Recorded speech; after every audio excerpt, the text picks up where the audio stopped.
Olá a todos, sejam bem-vindos. Estamos aqui para o nosso webinar sobre graduação e licenciatura interdisciplinar. Hoje, nossa convidada é a professora Elisiane, da Universidade Federal do Paraná, Campus Litoral. É uma honra ter você aqui, professora, muito obrigada.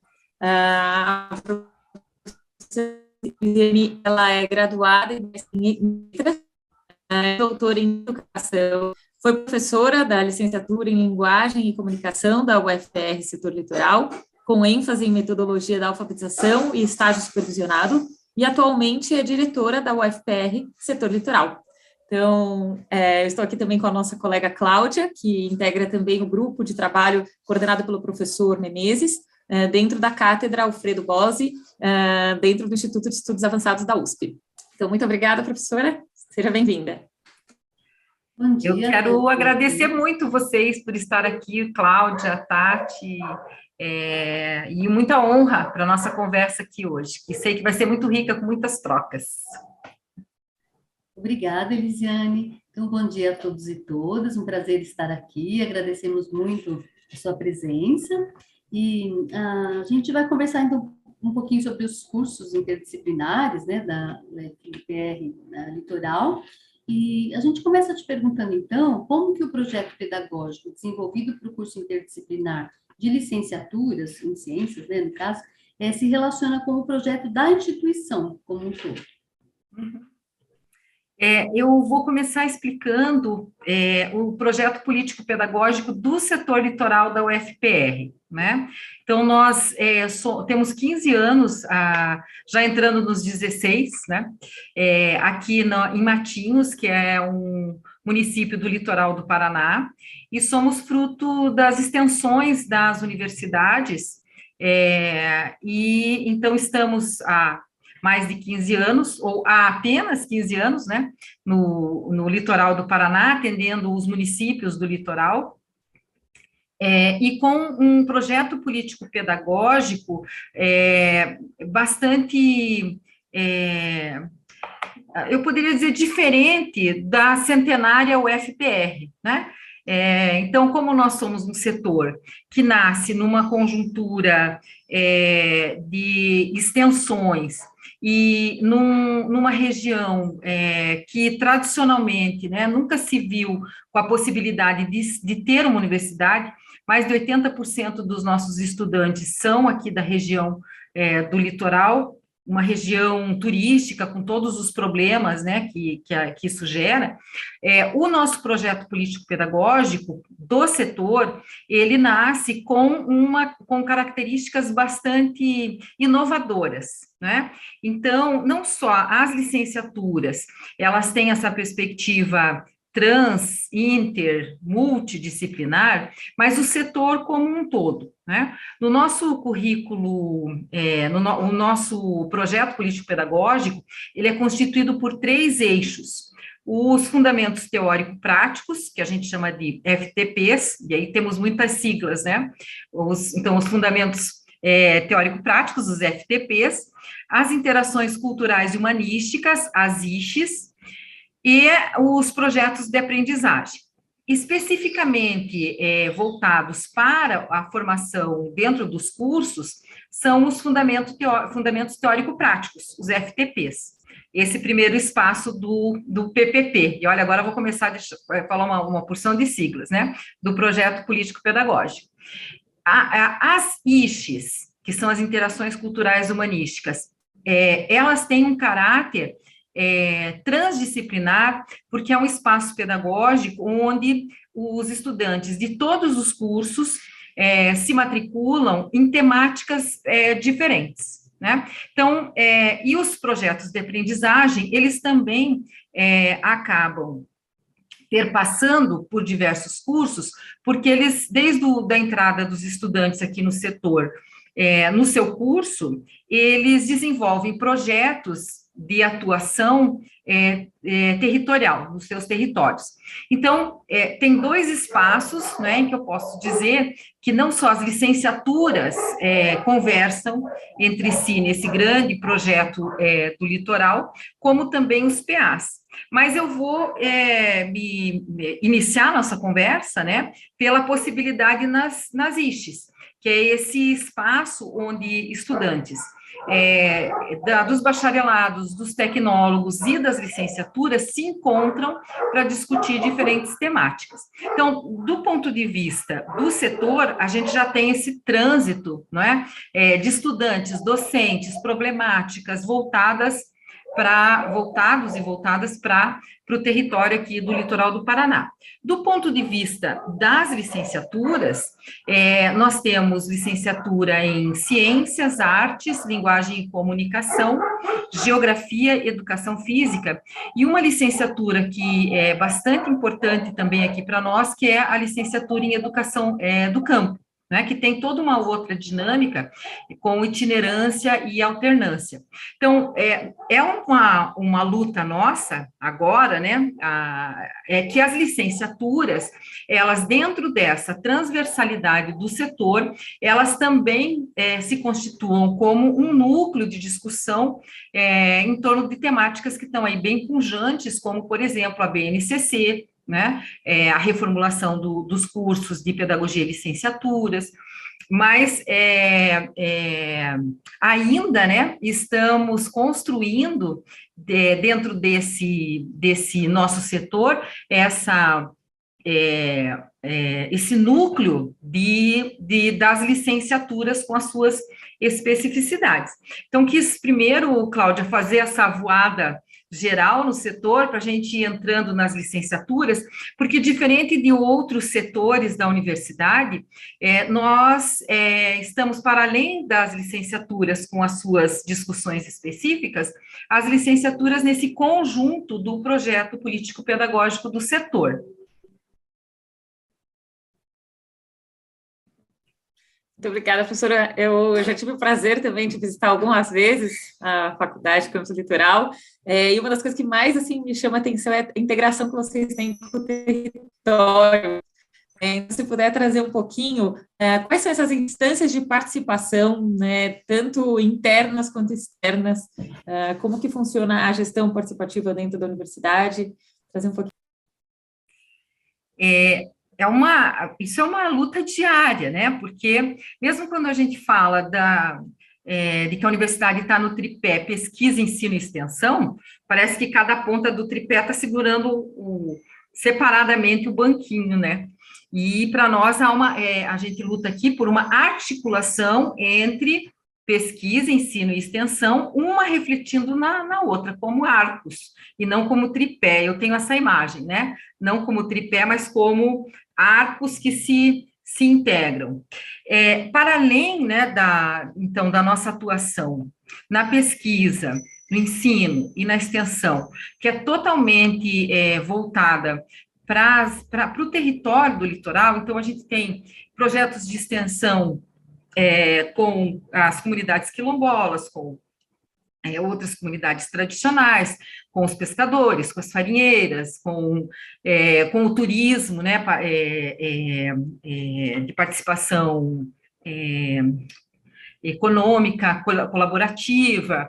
Então, há toda essa perspectiva de a pesquisa e a extensão estarem voltadas para o próprio desenvolvimento territorial do litoral do Paraná.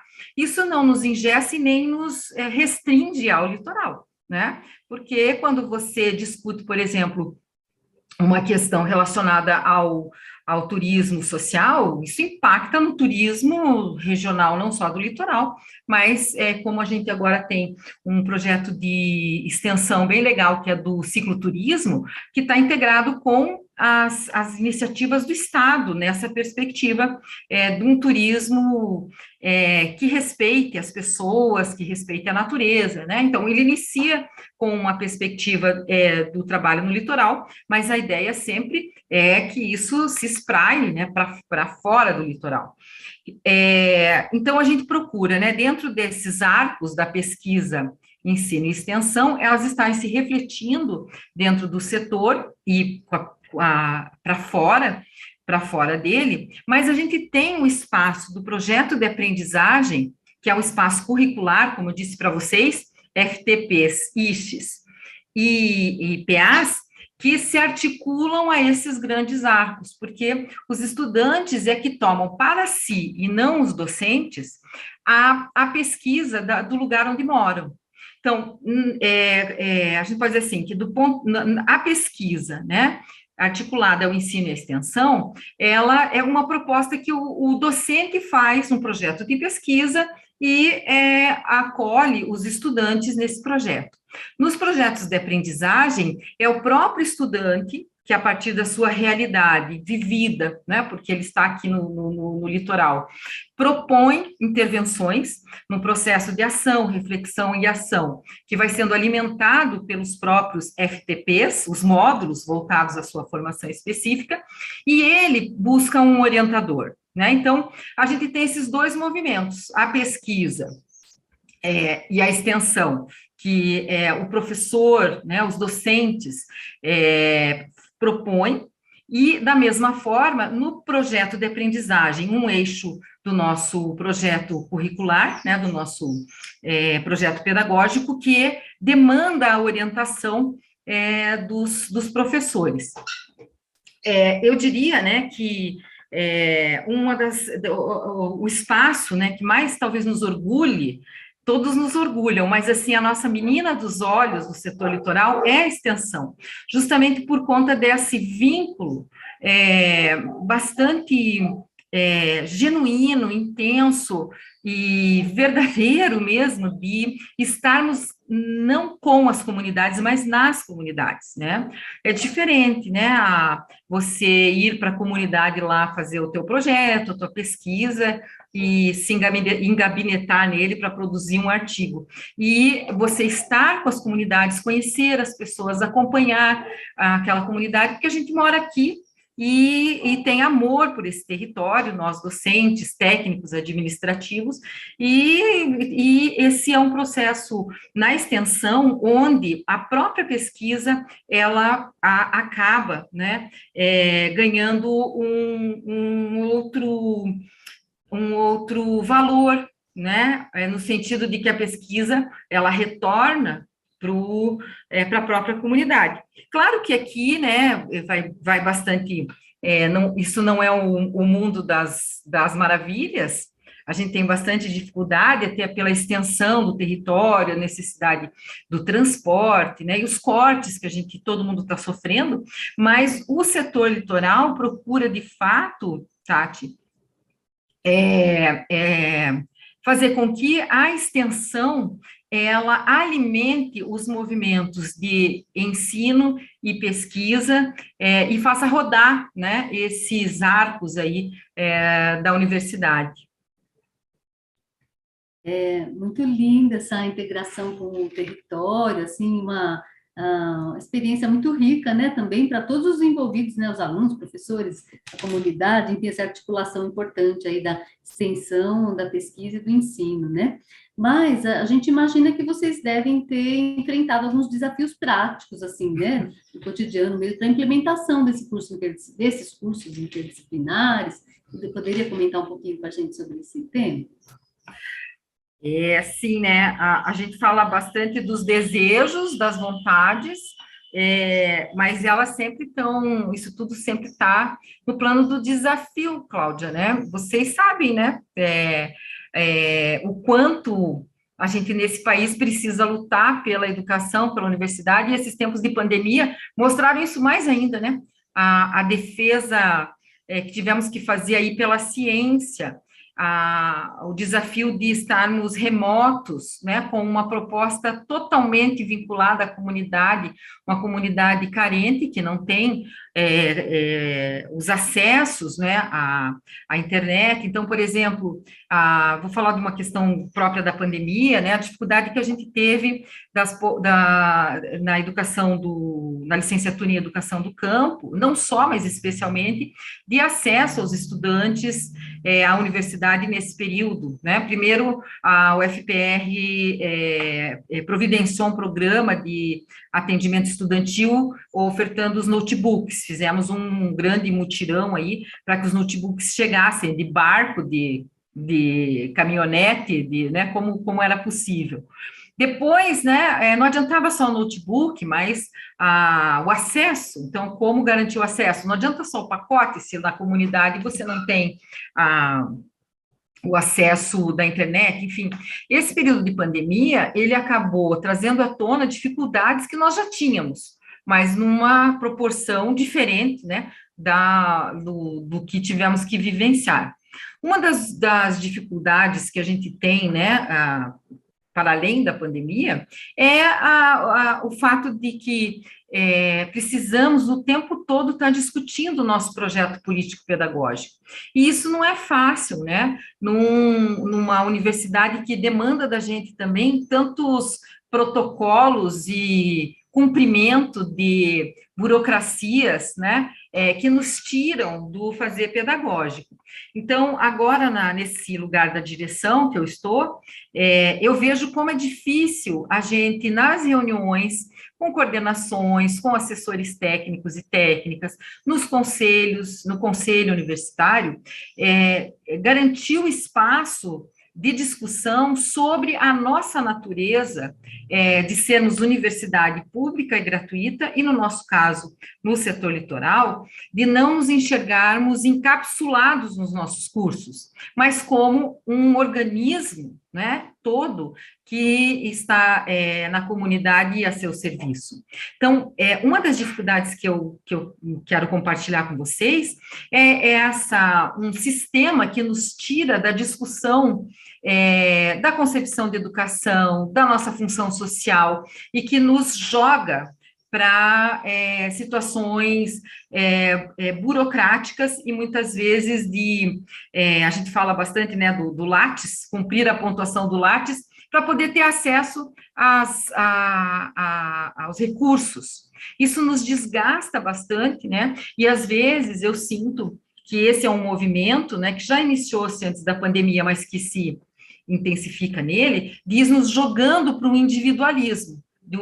Bom, aquela história, né? Já que que a situação está ruim, eu vou garantir o meu pedaço do osso, né? Essa é uma forma de todos nós fenecermos, né? Quando a gente pensa assim, se eu garanto o meu bolsista, se eu garanto o meu projeto, eu sobrevivi. Não, porque se você garantiu só o seu e não discutiu coletivamente todos os outros que ficaram de fora, você, uma hora, né, bem próxima, também vai ficar de fora. Então, essa dificuldade de lidar com um projeto neoliberal que nos tira a coletividade, nos tira o cooperativismo e joga para a educação uma perspectiva mercadológica, ela é difícil de lutar, né? E eu sinto isso na direção hoje, né, nesse lugar de articulação, como tem sido complexo trazer para a discussão aquilo que é a nossa natureza, que é fazer uma educação transformadora, né? Outra dificuldade é a formação docente, a formação dos técnicos e técnicas de forma articulada, né? Técnicos e técnicas administrativos são, junto com docentes, os que fazem movimentar um projeto político-pedagógico. Mas ainda há essa separação, né? Uma formação mais técnica para os técnicos e uma formação pedagógica para os docentes, quando a gente precisa fazer isso de forma articulada. E a própria formação docente, né, que, assim como em todo o ensino, tanto básico como superior, ela está secundarizada hoje, né? Então, a gente tem dificuldade nesse processo aí de formação. Professora, você pode até, inclusive, detalhar um pouco mais como se dá, então, essa formação em serviço ou continuada dentro da universidade para os docentes, pensando que, inclusive, vieram de formações disciplinares, né, e, de repente, estão se vendo num projeto muito diferente, multi, trans, inter. Como que vocês formam esses profissionais para atuarem no campus litoral? Nós já tivemos momentos muito mais coletivos nesse processo de formação no início do setor litoral, até porque no início de um projeto as pessoas estão mais mobilizadas a fazer aquilo coletivamente, né? Acontecer, porque se não existe, vamos ter que fazer existir, e ou a gente se junta para fazer essa discussão, ou alguém vai fazer por nós, e aí pode ser que eu não goste. Então, eu não sei se vocês, quando chegaram na universidade, ela já estava lá, mas no nosso caso, cada um de nós que chegou para não simplesmente entrar no fluxo do que já existia, mas para entrar em espaços de discussão, né? Óbvio que isso, em 15 anos de percurso, vai mudando, porque também, não é? As coisas vão criando um fluxo, vão criando uma dinâmica, e as pessoas também, elas vão se colocando nesses espaços que antes eram de discussão coletiva, para um processo mais de fazer o fluxo que está estabelecido andar.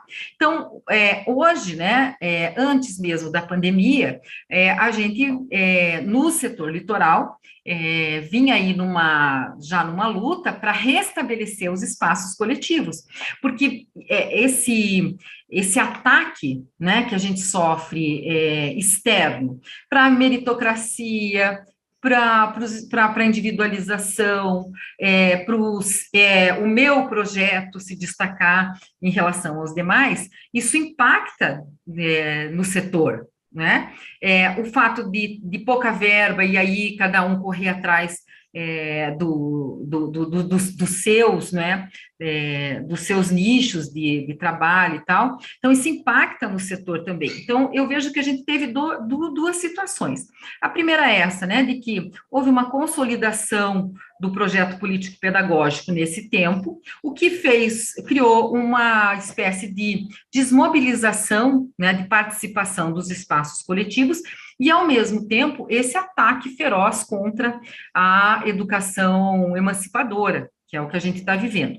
E um terceiro fio que eu queria puxar, que é a pandemia, que aí nos desarticulou mais ainda, né, para fazer essas discussões necessárias nesse formato remoto. Hoje a gente já está mais aqui à vontade para estar conversando, né, com os tempos de fala, né, com os turnos de fala. Mas no começo, uma reunião de coordenações com 25 pessoas participando, como é que isso é dialógico? E não é, no fundo, não é. Então, a gente tem aí também, né, a pandemia como esse espaço de rompimento do espaço coletivo e da roda de conversa necessária para a formação. Então, me sinto bem desafiada agora, né, na direção, a recriar esses espaços, né, a retomar uma ânima, né, uma vontade de querer discutir coletivamente, na perspectiva, assim, de que ou a gente faz isso, ou todos nós vamos ser cooptados por aquilo que não queremos, né, que é uma educação mercadológica, hoje também com um assédio até muito grande para o ensino híbrido, né, que ganha esse nome, mas lá no fundo você vai ver a velha e boa EAD, né, aquela que a gente conhece das empresas. Então, os processos de formação docentes, eles acontecem do ponto de vista institucional, e hoje, né, na Universidade Federal, com bastante ênfase, para o ensino híbrido, para as tecnologias, né, como usar o Meeting, o Zoom, não sei o que e tal, mas se perdendo essa discussão de concepção, não é? Então, nós que já vínhamos num processo de, ao meu ver, né, de formação docente na universidade já frágil, com a pandemia isso recebeu um ataque, porque se desloca a discussão para a questão de recursos tecnológicos, e sem problematizar o que isso significa para nós em termos de universidade. Eu venho da educação básica, né? Meu percurso sempre foi bem forte com a educação básica, mesmo depois que entrei na universidade. E vejo que os processos de formação docente, mesmo que precários, na educação básica são mais, não diria com qualidade, porque isso varia muito, mas são mais frequentes na educação básica que na educação superior, onde deveríamos estar discutindo o nosso fazer, né? Então, Tati, vejo assim que é bastante frágil, né?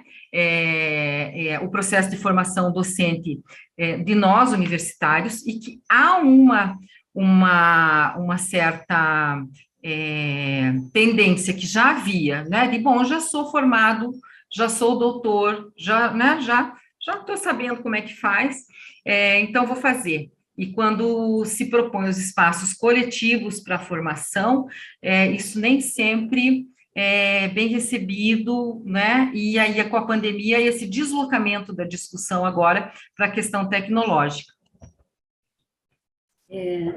Pensando assim na consolidação do projeto pedagógico interdisciplinar, que ele é bem diferenciado, né? Também exige outros tipos de metodologias, estratégias, você andou mencionando aí a questão da pandemia, que foi preciso deslocar um pouco, né, essas questões, mas a gente gostaria que você, mesmo estando nessa posição de direção agora, você foi da educação básica e também já atuou como professora há muito tempo, e tem o contato direto aí com os seus docentes, né? Você poderia, então, comentar algumas metodologias, estratégias que vocês costumam utilizar, né? E alguns exemplos de atividades também que tenham se destacado, se puder mencionar para a gente. Sim.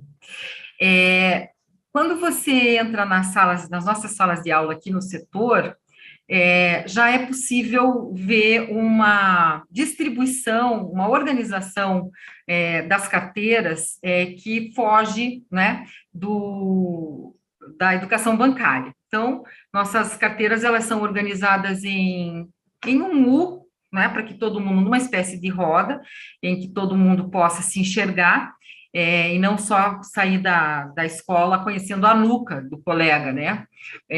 Então, isso faz parte da concepção, né, bastante freiriana do nosso projeto político-pedagógico, de troca de saberes e de respeito aos saberes que vão ser colocados nessa roda, né? Então, não é só uma formatação de carteiras, mas é um modo de organizar o espaço que coloque mesmo aqueles docentes mais ainda vinculados a uma perspectiva tradicional, né, discursiva de dar aula, o coloquem numa situação talvez de desconforto, porque não só os estudantes vão estar se olhando uns aos outros, como todos, como ninguém pode ficar escondido atrás da nuca de ninguém, não é? E o professor também não tem uma posição na sala que ele fique em que ele não esteja pertencente a essa roda, né? Isso quer dizer que automaticamente se estabeleça um espaço mais dialógico? Não, mas já é um ponto de partida, né? Isso também coloca, do ponto de vista da avaliação, uma outra perspectiva, né? Porque numa roda, se eu quiser fazer uma prova no modelo tradicional, né, cada um com o seu caderno, com aquilo que conseguiu memorizar, eu vou ter que mudar essa configuração da sala, né? E isso está tão consolidado aqui no setor já, de que se um professor coloca as carteiras já aconteceu, coloca as carteiras umas atrás das outras para fazer uma prova, os estudantes fotografam e denunciam no Facebook, no Insta, não sei aonde, né? Olha o horror que está acontecendo aqui. Então, eles, mesmo que não haja uma fala de concepção, não é? há uma internalização já de que essa distribuição, distribuição de estarmos numa roda, ela revela uma maneira de ser, né, de uma concepção pedagógica, de troca de saberes, e de que os saberes não podem ser trocados por uma nota que eu sozinho guardei, né, tudo para mim e vou compartilhar. Então, acho que para alguns, essa estranheza, né, ela de como as nossas carteiras elas já revelam alguma coisa. Tem coisas interessantes que acontecem, né, porque às vezes as carteiras estão assim, mas o professor, ele é discursivo e ele está lá na frente, na sua mesa, discursando, o que dá torcicolo nos estudantes, e eles reclamam também. E aí, quando chega essa, né, professora, por que não põe essa carteira de frente? Porque eu estou com dor no pescoço.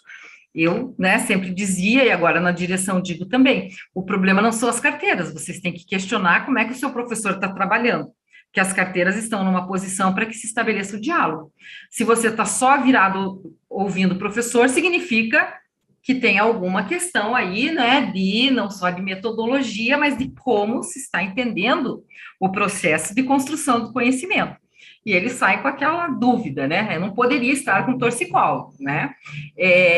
A outra, então, já falei da avaliação, né, a gente não trabalha nós temos conceitos, aprendizagem plena, a aprendizagem satisfatória e a aprendizagem insuficiente, mas nesse caso, né, o conceito, ele muda a dinâmica com que nós, professores, vamos pensando, de que o sujeito não está imobilizado numa nota, né, ele não é um 7, ele não é... os conceitos, eles revelam aí, procuram revelar um processo de estar aprendendo, né? Então, isso está previsto no nosso PPP, e mesmo quando o professor, né, ele não tem a formação e ele precisa enfrentar, dar um conceito e não uma nota, isso cria uma estranheza que é boa, né? Bom, como é que eu vou repensar o meu processo de avaliação? A gente procura trabalhar bastante aqui também nas ISHES, né, que são as interações culturais e humanísticas, nesse processo em que os estudantes escolhem as temáticas, e aí sim, né, é um dos nossos espaços mais ricos, porque estudantes, vou dar um exemplo, né, eu tenho uma ISHE que é um círculo de leitura Paulo Freire, onde todo semestre eu oferto e cada semestre a gente lê um livro do Paulo Freire. E nessa roda de leitura tem estudantes de serviço social, linguagem de comunicação, geografia, tem alguém do turismo. Então, eles se inscrevem na temática e é um lugar onde Paulo Freire é estudado por todos os cursos, né? E de uma maneira, assim, como o próprio nome do eixo diz, interação cultural e humanística, onde a gente faz nessa conversa das diferentes áreas e abre para a comunidade também. No final do semestre, essas ISHES geram um festival de ISHES, em que todos se reúnem, né? E é uma grande festa cultural mesmo, de trocas do que foi estudado em cada um desses espaços, né? Nos projetos de aprendizagem, que é quase como uma extensão da própria extensão do ponto de vista do estudante, a ideia é se promover, né, que essa construção, ela gere um TCC, mas que não surge lá no final, ele vai sendo construído ao longo, né, da caminhada do estudante, e muitas vezes isso não acontece ainda de forma como a gente gostaria, mas muitas vezes um docente, por exemplo, de turismo, ou de gestão e empreendedorismo, ou de administração pública, pode mediar um projeto de aprendizagem de alguém de uma licenciatura, da licenciatura de artes, por exemplo, em que o estudante quer discutir políticas públicas, o serviço social, né? Então, não há esse engessamento também de quem orienta os projetos de aprendizagem. A gente também tem muita atividade coletiva, né? Então, eu mesma, né, medi um sarau poético, que acontecia antes da pandemia, né? Agora aconteceu virtualmente alguns. Então, numa integração com o curso de licenciatura em linguagem e comunicação, a biblioteca, e estudantes de vários cursos que colaboram para a gente e faz um sarau aberto, né? Eu fiquei bastante feliz porque hoje tem um estudante nosso, veja, de agroecologia, que contribuía no sarau poético e hoje é vereador da cidade de Matinhos. E está lá ajudando a gente na conquista de espaços culturais. Então, a gente vê bastante na ação dos nossos estudantes que saem do setor essa formação transversal, né? Bom, eu não posso estar na minha caixinha, a minha formação é numa área, eu vou atuar ali. Não, eles entendem o setor e a sua formação a partir, né, dessa metodologia que busca ser, né, sempre coletiva e juntando as pontas aí das diferentes ações, na sua própria ação depois cidadã. Não só depois, né, na sua ação cidadã o tempo inteiro. Você falou brevemente, né, do perfil desse egresso, dando um exemplo, mas se puder trazer mais informações sobre esse egresso, principalmente pensando que competências são essas que um estudante que passou por um curso interdisciplinar desenvolveu, né, de forma diferente dos cursos tradicionais que a gente já conhece. Nós temos aqui uma dificuldade, como vocês sabem, o Brasil inteiro, né, com os milhões de desempregados que temos, e especialmente nas licenciaturas, uma dificuldade bem grande de inserção dos nossos estudantes dentro das escolas, porque não tem concurso, né? Não sei aí, mas no Paraná não tem concurso público, há uma uberização cada vez maior nos contratos, né? Aqui chama PSS. Eu nem sei o que quer dizer PSS, mas professor, é um professor contratado, eu até chamo de professor sem salário. Eu apelidei tanto PSS que eu não sei o nome certo. Mas por que é sem salário? Porque ele é contratado para tapar um buraco lá, né, temporário, não tem direito a nada, não sabe quanto tempo aquele trabalho dele tem, ele entra numa condição desigual diante daqueles que já estão na escola, ele não consegue desenvolver nenhum projeto a longo prazo que ele gostaria, né? Mas mesmo assim, né, que é uma condição hoje do Brasil e muito forte para nós no setor, nós temos estudantes que saem das licenciaturas e estão professores PSS e desenvolvendo um trabalho atípico dentro da escola, porque não conseguem entrar na escola e se vê só dando aula daquela matéria lá, eles são balburdientos, né? Eles querem fazer sarau, eles querem fazer o Dia da Consciência Negra juntando todo mundo, então isso é muito forte nos nossos estudantes, mesmo nas condições bastante precarizadas da educação que a gente tem. Isso posso dizer porque acompanho, né? Já acompanhava como professora da linguagem e comunicação, e eu sempre fiz questão de ser professora de metodologia e de estágio, porque o meu grande sonho de entrar na universidade era trabalhar na formação docente, sempre foi, né? E vejo estar na direção hoje essa tarefa, grande tarefa, né, de formação docente. Então, nós temos estudantes que estão nas escolas, como PSS, e procurando fazer esse trabalho que movimenta a escola toda. Mesmo os estudantes que não estão na área, né, atuam em outras profissões, aquelas que um litoral bastante precário oferece, que é num supermercado, numa farmácia, fez uma licenciatura e está trabalhando como caixa, né, numa farmácia.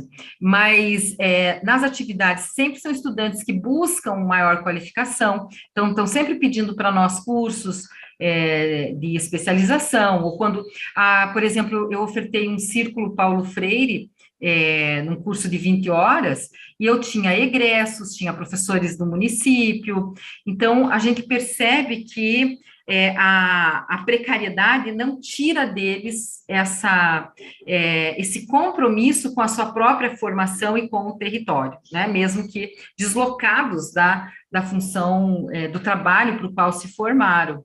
Eu contei, né, desse nosso estudante, o Lucas, que é vereador e está lá fazendo essa ponte conosco. Isso é fruto, né, dessa formação multidisciplinar, né? Na área da agroecologia também, né? Os nossos estudantes de agroecologia, eles atuam muito nas escolas, com projetos vinculados à educação. Agora, sempre as dificuldades, elas estão aí para a gente enfrentar, mas, de fato, eu posso, né, por esse tempo de acompanhamento aí que a gente tem dos estudantes, faz muita diferença na formação cidadã, né? Se a gente faz por exemplo, durante os ataques lá antes da pandemia, né, que fomos acusados de balburdientos, né, que fazíamos balbúrdia, nós fizemos uma atividade, uma aula aberta na praça, vieram estudantes egressos, né, os estudantes e docentes também, né, de diferentes áreas, e todos ali, né, juntos e misturados, sabendo que o seu papel social, ele está para além de uma formação em uma área. Então, acho essa uma conquista bastante bonita, assim, na formação no setor litoral, que tem a ver, né, com essa formação que procura estar o tempo inteiro procurando romper com as amarras e as caixinhas, né? Com relação ao estágio desses estudantes de licenciaturas, né, a gente queria saber, assim, como que é a recepção nas escolas desses estagiários, né, como que está estruturado também esse processo entre os professores formadores, né, do estágio, orientadores, se há a presença deles também nas escolas, como é que funciona o estágio na universidade? Como a gente tem a extensão bastante forte aqui, né, para nós, os nossos professores das licenciaturas, eles já estão inseridos na comunidade, não necessariamente pelo estágio, eles já estão lá, né, com diversos projetos.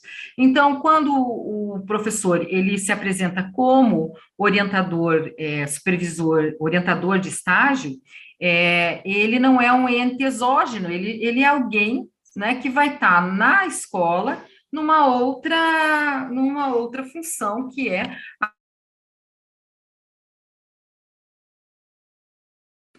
Acho que travou. Professora, a gente tem que esperar só um minutinho, voltar à internet. Uhum. Oi, voltou, Oi. professora. Voltou? Voltou. Então, beleza.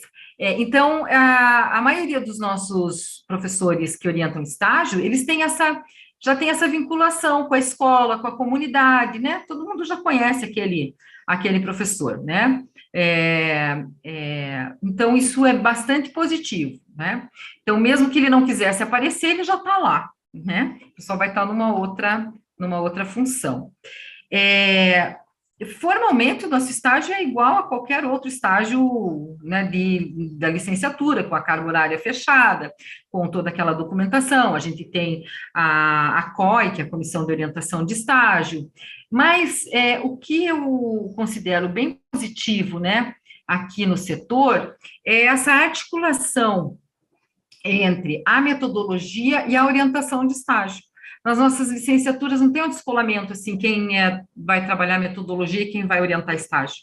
Isso é dado nos cursos de forma bastante integrada, né? Então, e muitos, como nós somos poucos, Nós temos 14 cursos, mas somos um grupo de docentes, né, que acumula várias funções. Não temos concurso, né? Vamos acumulando funções. Então, os cursos trabalham os docentes de maneira muito próxima, e nós temos, a nossa organização é por câmaras pedagógicas, que onde os cursos estão organizados, tanto a parte pedagógica como administrativa, e tem reuniões coletivas pelo menos uma vez por mês, né? Todo mundo se reúne para conversar as suas questões do curso. O estágio, ele não está num lugar separado. Ele está no conjunto de ações que o curso promove para a formação docente. Então, acho que esse é um ponto bem positivo aqui das nossas licenciaturas, né? O fato da discussão do estágio não estar apartada dentro do curso, e o fato também dos professores orientadores, eles serem já pessoas vinculadas à educação e à comunidade na qual os estudantes vão estagiar. Claro, Cláudia, que causa uma estranheza, né, porque eles chegam os estudantes chegam querendo botar as cadeiras em U, não querem dar nota, eles querem querem fazer sarau e não trabalhar com escola literária, acham um absurdo estar trabalhando lá análise sintática, e professora, eu quero trabalhar análise do discurso, mas como é que vai ser isso? E aí a gente diz, calma, muita calma nessa hora, você vai ter a sua vida inteira para lutar por uma educação emancipadora, por uma concepção de linguagem discursiva. Agora você é um estagiário, vai entrar no fluxo da escola, vai perceber as contradições, vai ver como os professores sobrevivem nisso tudo também. Então, a gente precisa fazer essa mediação de acalmar, né? Porque eles querem chegar lá botando para quebrar. Mas não é hora de quebrar nada, né? Porque nunca é a hora, às vezes, talvez. Mas, nesse momento do estágio, a gente precisa fazê-los entender que eles estão entrando também numa escola que tem toda está regrada, né? E que há que se respeitar, e o professor que está lá, né? Entender por que ele está trabalhando análise sintática, e não simplesmente fazer uma crítica com um viés superior, né? De que, olha, que absurdo e tal. Então, há esse espaço aí também, que aí nas discussões que a gente faz, né? No retorno dos estágios, a gente tem o fórum de estágios, que já aconteceu de forma mais integrada, né, de ser um fórum que acolheu a diferentes licenciaturas, o que foi muito legal, né, foi muito bom, porque aí o pessoal de ciências, de linguagem de comunicação, geografia, artes, educação física, licenciatura em educação do campo, eu estou sempre deixando num outro lugar, porque ela tem uma outra dinâmica, né? Mas foi uma experiência bem legal de juntar todas as licenciaturas num fórum de estágio. Infelizmente, né, aí nos últimos tempos a gente não conseguiu fazer. O fórum, ele acontece dentro de cada curso, mas é um espaço bem importante, às vezes ele dura 2, 3 dias, em que os estudantes não só apresentam, né, aquilo que desenvolveram durante o seu estágio, como também essas contradições, e no caso de linguagem de comunicação, que eu acompanho mais, todos os professores do curso estão presentes para fazer uma grande roda de conversa, né, sobre esse processo aí de descobertas que o estágio oportuniza. Professora, e qual o perfil dos ingressantes? Talvez alguns venham de outras regiões também, outras cidades. Como que é essa vida universitária, né, para os estudantes da UFPR Litoral? Nós não temos casa do estudante, né? Nós temos os estudantes que vêm de outros municípios, eles precisam pagar um aluguel, né? E num lugar de veraneio, os aluguéis, eles são fechados até novembro. Depois disso, passa de mensal para diária, e os nossos estudantes são expulsos das suas moradias. Então, uma grande luta aqui do movimento estudantil, e nossa, é para termos uma casa de estudante, mas vocês sabem que está difícil a vida, né? Então, a maioria dos nossos estudantes, até por essa condição, e isso nos trava muito no SISU, por exemplo, né? É a condição de moradia. Então, a maioria dos nossos estudantes é da própria região do litoral.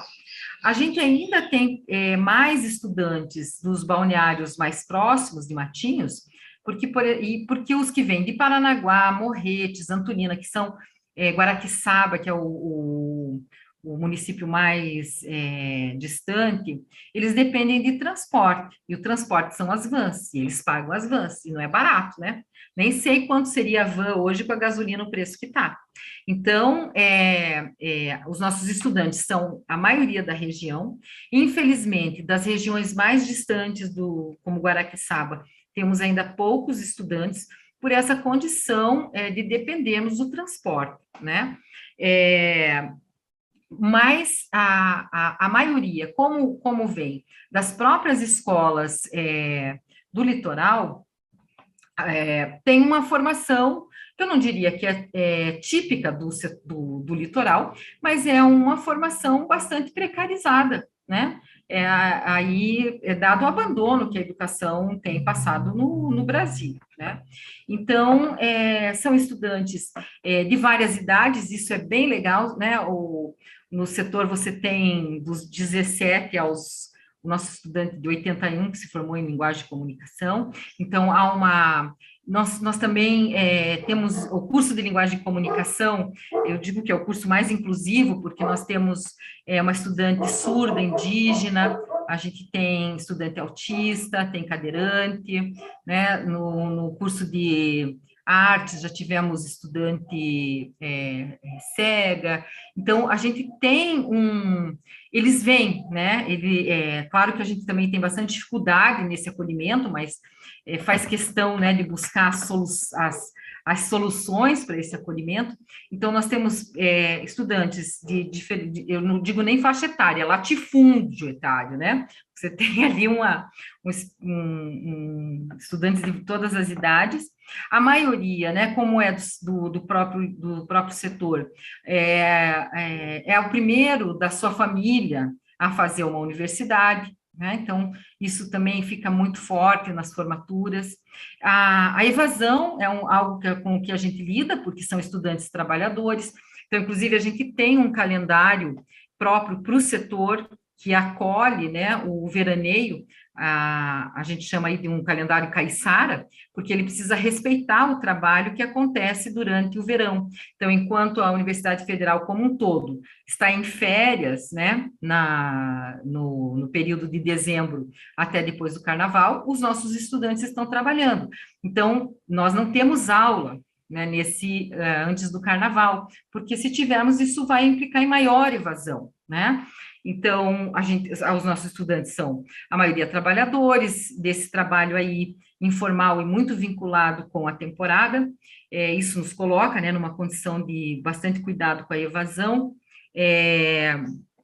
procuramos ser inclusivos, né, com todas as dificuldades que temos, mas temos estudantes, né, quilombolas, indígenas, pela própria condição de estarmos no litoral do Paraná, né, e como eu comecei dizendo, né, nossa dificuldade é não ter uma casa de estudante, acaba que as pessoas da própria região ocupam, o que eu acho muito digno, né, ocupam esse espaço da Universidade Federal do Paraná no litoral. Nós já estamos quase terminando aqui nosso tempo, a gente queria que você encerrasse, então, com algumas sugestões para outras universidades brasileiras que queiram implementar cursos interdisciplinares a partir da sua experiência, né, algumas, não diria dicas, mas sugestões, né, por tudo que vocês já passaram até agora, esses aspectos que você estava evidenciando. Eu queria convidar, né, a todas as pessoas a conhecerem o nosso projeto político-pedagógico, ele está disponível no site da UFPR Litoral, e também conhecer o nosso trabalho ali pelo site, né, tem ali todos os cursos, É claro que no site não vão aparecer as dificuldades que eu fui aqui confessando para vocês e que elas são importantes, né? Porque é também nas nossas contradições que os inéditos viáveis eles vão sendo construídos. Então, convido, né, a conhecer o nosso setor aí primeiro pelo site, ali pelas produções que a gente tem desenvolvido. Agora, na pandemia, nós temos um professor que desenvolveu um teste para a Covid de ponta no Brasil, né? Fazemos os testes dentro do próprio setor. Convido a ler o nosso projeto político-pedagógico. Ele tem 15 anos e vai passar agora, né, no próximo ano, por um estudo, né, coletivo, que inicia na Semana de Planejamento. Vamos reler o nosso projeto político-pedagógico, reler a nossa conjuntura, né, manter os nossos princípios, os nossos fundamentos, que estão muito fundamentados na pedagogia de Paulo Freire, mas vamos fazer esse estudo, né, essa formação, nossa formação docente aí, lendo novamente o nosso projeto político-pedagógico. Convido a não desistirem, né, porque a batalha é difícil, sim, mas como ela gera para nós o que Paulo Freire chamava de justa ira, então a gente, né, também se mobiliza nesse momento tão difícil do país, e o ano que vem, ao que tudo indica, numa luta ainda mais puxada que nós vamos ter que fazer, né? Convido a não desistirem, a não perderem a fé numa educação libertadora, emancipadora, que a gente convido a gente a compartilhar mais, como nós estamos fazendo aqui, experiências de outros, de resistência, né? Porque o que aparece muito querem fazer parecer as nossas derrotas e as nossas dificuldades, mas as nossas resistências são muito mais bonitas.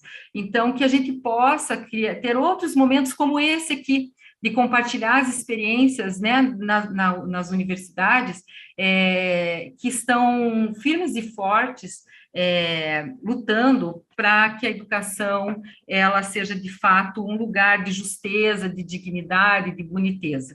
Não somos poucos, querem nos fazer poucos e querem dizer que estamos derrotados. Não estamos. Esse momento aqui é de muita felicidade, porque é esse momento em que a gente diz, estamos aqui, e estamos nos organizando, sim, o tempo inteiro, né? E sigo à disposição para conversarmos, né? Quando quiserem, e se agora é de forma remota, e todos e todas estão convidados a conhecer o setor litoral em Matinhos. Nós não temos casa de estudante, mas nós adoramos, né, receber as pessoas nas nossas casas. Então, vai ser um prazer receber, né, quem quiser conhecer o setor litoral, é só a gente combinar aí as dinâmicas de onde ficar. Que delícia de conversa, muito obrigada, viu, Elisane? Muito prazer em te conhecer, obrigada pela sua atenção, pela sua disponibilidade e carinho aí com a gente, viu? Muito obrigada. Muito obrigada, agradeço muito. Muito obrigada por compartilhar sua experiência, e vamos seguir, sim, nessas trocas, nesse diálogo, para pensarmos numa educação multitransdisciplinar para os nossos estudantes. Muito obrigada. Nós somos seres humanos, né? Se não for assim, estamos nos desumanizando, né? Eu quero terminar aqui a gente tem como forma de despedida, né? Não o obrigado. Inclusive, o poeta Gentileza, ele dizia que o que a gente faz obrigado é porque não foi de gosto, né? Então, ele dizia, a gente tem que pedir por gentileza, porque você está pedindo uma permissão ao outro, e quando o outro lhe faz uma gentileza, lhe dedicar gratidão. Então, eu quero deixar aqui a minha gratidão a vocês por esse espaço tão bom de conversa, né, e de troca de experiências. Gratidão, então, professora. Tchau.